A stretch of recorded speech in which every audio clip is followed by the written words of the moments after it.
जय जय रघुवीर समर्थ. श्री स्वामी समर्थ. मित्रांनो, तुम्ही कधी असा विचार केला आहे का की काही लोकांच्या आयुष्यात अचानक चमत्कार घडतात, संकटे दूर होतात आणि मनाला शांती मिळते आणि घरात सकारात्मक ऊर्जा निर्माण होते. यामागे एक मोठे कारण म्हणजे श्री स्वामी समर्थ यांचं चरित्र वाचन. आज आपण जाणून घेणार आहोत की श्री स्वामी समर्थ चरित्र सारामृत हे कसं वाचावे, त्याचे नियम काय आहेत आणि ती वाचल्याने आपल्या जीवनात कोणते बदल घडतात ते. चला तर मग सुरू करूया. चरित्र वाचनाचे महत्त्व. श्री स्वामी समर्थ हे केवळ संत नव्हते, तर ते साक्षात दत्तावतार मानले जातात. त्यांचे चरित्र म्हणजे त्यांच्या लीला, उपदेश आणि भक्तांवरील कृपेचा खजिनाच आहे. जेव्हा आपण चरित्र वाचतो तेव्हा आपण फक्त शब्द वाचत नाही, तर स्वामींच्या दिव्य शक्तीशी जोडले जातो. जसे सूर्याजवळ गेल्यावर उष्णता जाणवते, तसेच चरित्र वाचताना स्वामींची कृपा अनुभवायला मिळते. चरित्र सारामृत कसं वाचावे बर? स्नान करून स्वच्छ मनाने वाचावे. सकाळी किंवा संध्याकाळी स्नान करून स्वच्छ कपडे परिधान करावेत. मनात स्वामींचे स्मरण करून वाचन सुरू करावे. दीप आणि उदबत्ती लावावी.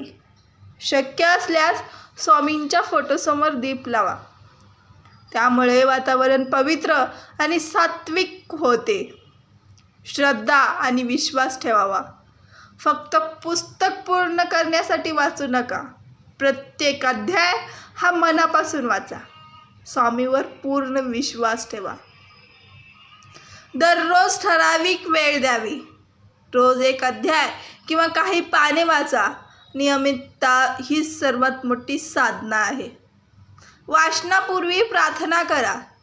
हे स्वामी समर्थ, माझे मन स्थिर करा. तुमच्या चरित्रातील संदेश समजण्याची बुद्धी मला द्या. अशी छोटी प्रार्थना करून वाचन सुरू करा.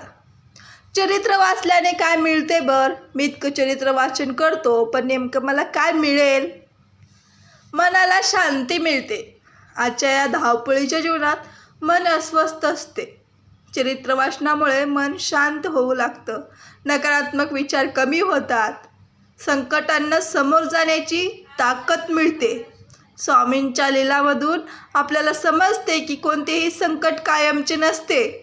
स्वामी प्रत्येक संकटातून मार्ग दाखवत असतात.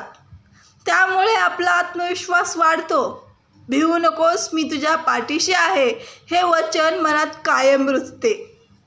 मग जीवनातील आव्हानांना समोर जाण्याची खरी शक्ती मिळते. घरात सकारात्मक ऊर्जा निर्माण होते. ज्या घरात नियमित चरित्र वाचन होते तिथे शांतता, समाधान वाढते. घरातील वातावरण प्रसन्न राहते. भक्ती दृढ होते. स्वामीवरचा विश्वास दिवसेंदिवस वाढतो आणि मन नामस्मरणाकडे वळते आणि हळूहळू ईश्वराशी नाते अधिक घट्ट होते. पारायण कसं करावे बर? जर संपूर्ण पारायण करायचे असेल तर 7 दिवस, 11 दिवस किंवा आपल्या सोयीनुसार नियमितपणे वाचन करू शकता. महत्त्वाची गोष्ट म्हणजे विश्वास.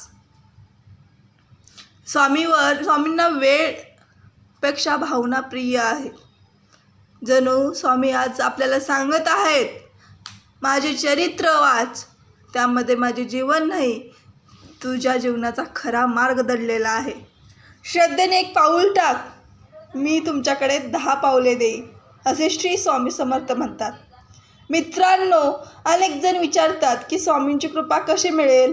त्याचे उत्तर खूप सोपे आहे बरं का. नामस्मरण करा, चरित्र वाचा आणि स्वामीवर पूर्णपणे विश्वास ठेवा. कदाचित आज तुम्ही एखाद्या अडचणीत असाल, मन अस्वस्थ असेल किंवा जीवनात मार्ग दिसत नसेल, पण एकदा श्रद्धेने श्री स्वामी समर्थ चरित्र सारामृत वाचायला सुरुवात तर करा. हळूहळू मन बदलू लागेल, विचार बदलतील आणि जीवनात सकारात्मक परिवर्तन घडू लागेल. चला तर मग शेवटी सर्वजण एकत्र म्हणूया, श्री स्वामी समर्थ.